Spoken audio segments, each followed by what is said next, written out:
ఇన్నేసి కూరగాయలు ఎవరు తీసుకురమ్మన్నారా నిన్ను? 2 రోజులుంటే కుళ్ళిపోతాయి ఈ కూరగాయలన్నీ.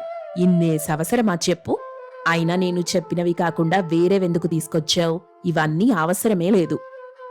అమ్మా, ఇవన్నీ నువ్వు చెప్పినవే. కాకపోతే కాస్త ధర తక్కువగా ఉండేసరికి ఎక్కువగా కొని తీసుకొచ్చాను. వాణి కూడా ఏమనలేదు. నువ్వేంటమ్మా ఇలా తిడుతున్నావు? అనదురా అనదు. అది నీ భార్య కదా, నిన్నేమనదు. నువ్వు నేను తిట్టుకునేలా చేసి అది చూస్తూ నిలబడుతుందంతే. నీకేమైనా బుద్ధుందా? ఈ తల్లి మాట వినకుండా భార్య మాట వింటున్నావు. ఇలా అయితే బాగుపడతానని అనుకుంటున్నావా నువ్వు? అమ్మా, అలా అనకే. అరవకు, కాస్త మెల్లగా మాట్లాడు. అరుస్తాను, ఖచ్చితంగా అరుస్తాను. ఇది నా ఇల్లేనా? నువ్వు నా కొడుకువేనా? చెప్పింది చెయ్యటం లేదు, చెయ్యాలనుకున్నది జరగటం లేదు, జరగాల్సింది జరిగి తీరటం లేదు.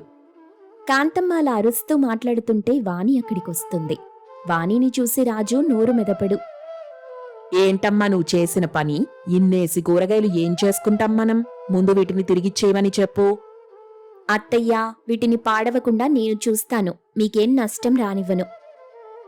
వాణి అలా చెప్పగానే కాంతమ్మ సంతోషించి అక్కడి నుండి వెళ్తుంది.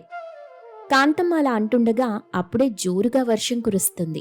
వర్షాన్ని చూసిన కాంతమ్మ పొంగిపోతుంది. అబ్బబ్బబ్బా, ఈ వాన రోజూ ఈ సమయానికే పడితే బావుంటుంది. ఇదిగో వాణి, ఇక మన పని మొదలెడదాం. వెళ్ళి వంటపాత్రలు, ఆ బట్టలు తీసుకొచ్చేసేయ్. అలా కాంతమ్మ చెప్పగానే వాణి ఆ వర్షపు నీటిలో వంటపాత్రలు కడగటం మొదలెడుతుంది. మరోవైపు కాంతమ్మ ఆ వర్షపు నీటిలో బట్టలు ఉతకటం ప్రారంభిస్తుంది. అది చూసిన రాజు ఆశ్చర్యపోతాడు. ఒరేయ్, ఇక పొకిడింది చాలు. వెళ్ళి ఆ బకెట్లు తెచ్చి వర్షం నీటిని పట్టు. ఇక కాంతమ్మ అరుస్తూ చెప్పడంతో రాజు వర్షపు నీళ్లు పట్టటం మొదలెడతాడు. మరోవైపు వంటపాత్రలు వర్షం నీటిలో కడుగుతుంది వాణి. ఇంతలో కాంతమ్మ బంధువులు సరోజా, రాంబాబు ఇంటికొస్తారు.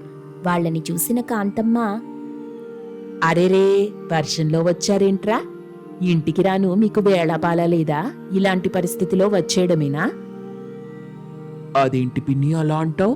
ఈ దారిన వెళ్తుంటే వర్షం ఎక్కువైంది. సరే, పనిలో పనిగా మిమ్మల్ని చూసి వెళ్ళొచ్చులే అని వచ్చాం.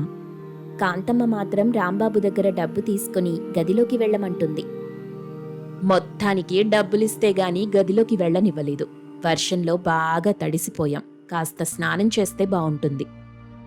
స్నానానికి 10, మిగిలిన వాటికి 5, అద్దంలో మొహం చూసుకోవడానికి రూపాయి, ఇక తుమ్మడానికి దగ్గడానికి రూపాయి,